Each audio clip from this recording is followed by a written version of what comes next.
Before we begin, ask yourself one honest question. What is the point of success if the people you love feel far away from you? Think about that for a moment, because this story is not about a man who failed. It's about a man who did everything society told him to do. Work hard, provide, sacrifice. Keep going no matter how tired you are. He spent years chasing success for the people he loved most. Yet one day he discovered something heartbreaking. The more he gave them financially, the less of himself he had left to give. And by the time he noticed what was happening, years had already passed. If this message speaks to you, leave a comment below and tell us where you're watching from. And stay until the end, because this story may change the way you think about success forever. He was a good man, not perfect, but responsible. The kind of man who carried the weight of everyone else's needs on his shoulders. Every morning before sunrise, his alarm would ring. While the rest of the house slept peacefully, he quietly got ready for another long day. He kissed his wife goodbye, peeked into his children's rooms, then left for work. Every day looked the same. Traffic, deadlines, stress, pressure, bills to pay, responsibilities to meet. And every time he felt exhausted, he reminded himself why he was doing it. For them, for their future, for security, for opportunities he never had growing up. When his children asked him to play, he often said, "Maybe later." When his wife wanted to talk, he answered, "I'm just tired." When family gatherings happened, work usually came first. He believed all of it was temporary. Just a few more years, just one more promotion, just one more financial goal. Then everything would slow down. Then he would finally have time. But life has a way of moving forward while we're busy making plans. And without realizing it, precious moments kept slipping away. The children who once waited excitedly at the door when he came home began spending more time in their own rooms. Family dinners became less frequent. Conversations became shorter. The laughter that once filled the house seemed quieter somehow. His daughter stopped asking him to attend every school event. His son stopped waiting up to show him things he had accomplished.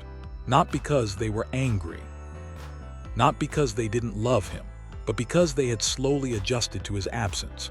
And that is often how distance grows, not through arguments, not through conflict, but through small moments that never happen. Moments that are missed so often they eventually stop being expected. Meanwhile, he kept working harder than ever. The bank account grew. The house improved. Life looked successful from the outside.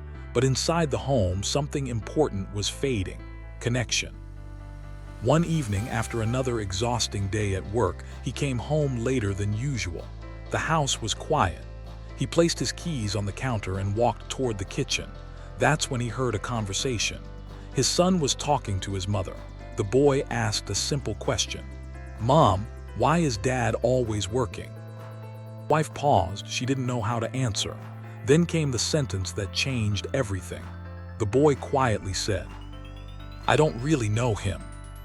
Silence, not the silence of an empty room, the silence of a heart breaking. The words were innocent.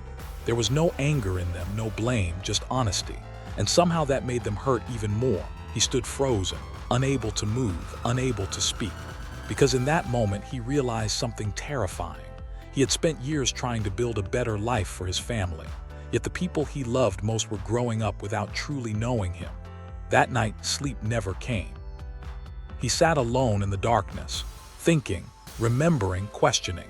He replayed years of decisions in his mind, the birthdays he missed, the vacations he postponed, the conversations he rushed through, the promises of later, the belief that someday he would make up for all of it. For the first time in years, he allowed himself to ask a difficult question. Was I building a future while losing the present? The question stayed with him, because deep down he already knew the answer. Money can solve many problems. It can provide comfort, security, opportunities. But there are things money cannot replace. It cannot relive a child's childhood. It cannot recreate missed memories. It cannot buy back lost time. And suddenly he understood something many people discover too late. The people we love do not simply need what we provide. They need us. The truth hit him hard. For years, he had equated love with sacrifice, and sacrifice with work. He thought being a good father meant earning more. Being a good husband meant carrying every burden alone. But real love is more than financial support. Love is attention. Love is presence. Love is listening. Love is putting down the phone. Love is making eye contact.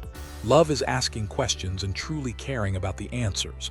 His family never expected perfection. They didn't need a superhero. They didn't need endless overtime. What they needed was him. The real him, not distracted, not exhausted, not mentally somewhere else, just present. And for the first time, he understood the difference between being physically in a room and truly being there. The next morning, he made a decision. Not a dramatic one, not a perfect one, just a deliberate one. He would begin choosing presence whenever possible. He started small. He ate dinner with his family more often. He listened without checking his phone. He attended school events. He took walks with his wife. He learned to ask his children about their day and stay long enough to hear the full story. At first, it felt unfamiliar, almost uncomfortable, like reconnecting with people he loved but hadn't truly spent time with in years. But slowly, something beautiful happened. Walls came down. Conversations became longer. Laughter returned. Trust grew. Connection returned. Life wasn't suddenly perfect. The bills still existed. Work still mattered. Responsibilities didn't disappear. But now he understood balance. He understood that success without connection is a lonely victory, and that the most meaningful investments are often made with time rather than money. Here's a truth many people spend their entire lives learning. Success means very little if the people you love feel alone beside you. A bigger paycheck can improve your lifestyle, but your presence improves lives. Years from now, your children may not remember every gift you bought them, but they will remember whether you listened, whether you showed up, whether you were there. The greatest gift you can give the people you love is not necessarily more money. Sometimes it's your attention, your time, your presence. So if you're constantly chasing the future, don't forget the people waiting for you in the present. Because one day, you'll realize that the moments you thought would always be there. And at the end of life, most people don't wish they had worked more. They wish they had spent more time with the people who mattered most. Now tell me in the comments, have you ever been so busy surviving that you forgot to truly live? And if this message touched your heart, share it with someone who needs this reminder today. Because the people you love are not waiting for your success. They're waiting for you.